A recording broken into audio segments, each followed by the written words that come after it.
Sebuah laporan mengungkap rincian yang mengejutkan terkait kematian Komandan Hizbullah Hasan Nasrallah di Lebanon.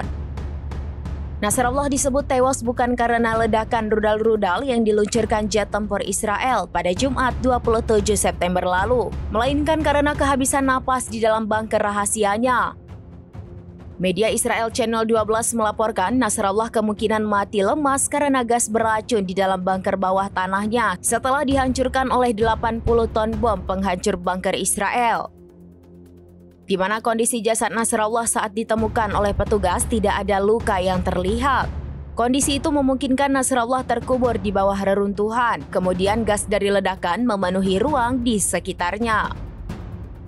Pengungkapan ini menunjukkan bahwa penyebab kematian Nasrallah mungkin bukan ledakan awal, melainkan sesak napas karena ruangan dipenuhi asap. Laporan itu mengatakan Nasrallah meninggal dalam penderitaan. Sementara itu, petugas media dan keamanan mengatakan kepada Reuters bahwa kemungkinan besar Nasrallah tewas akibat trauma tumpul akibat ledakan. Serangan udara mematikan IDF dengan 80 ton bom penghancur bunker cukup kuat menembus tempat persembunyian bawah tanah Nasrallah. Intelijen Israel berhasil menguasai pusat komando bawah tanah Hizbullah di Beirut.